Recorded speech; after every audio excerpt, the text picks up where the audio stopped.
subject for today's video is about attitude, and specifically what you need to start, stop, and continue doing. You don't need a consultant or a coach to help you determine what you need to start, stop, and continue doing. You know very well. Now, obviously, if you're pouring great knowledge into your mind, you might pick up additional things that you need to start, stop, and continue doing, from reading books and listening to podcasts and so forth.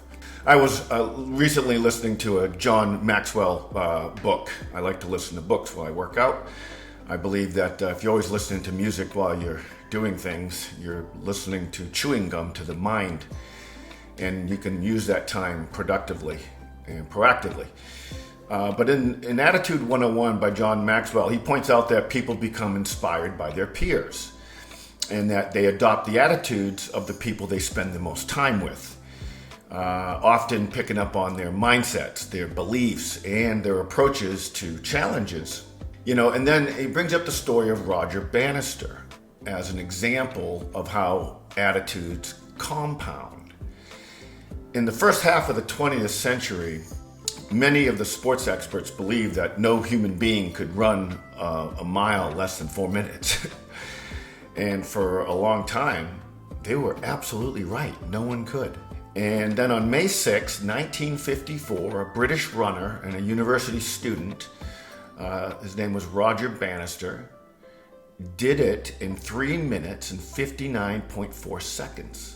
And less than 2 months later, the next person did it, and then dozens followed, and eventually hundreds.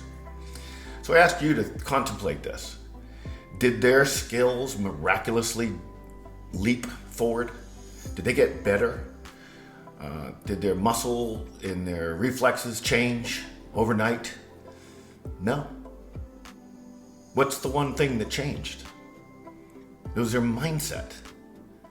Who we spend our time with is important. Who we let fill our ears is important in our life. So I challenge you to address start, stop, and continue in two ways. Let's talk about people that are in your life. Who do you need to start, stop, and continue spending time with? You probably already know that. It probably doesn't need a lot of soul searching. And then secondly, from an attitude and mindset perspective and your belief perspective, what do you need to start, stop, and continue doing there?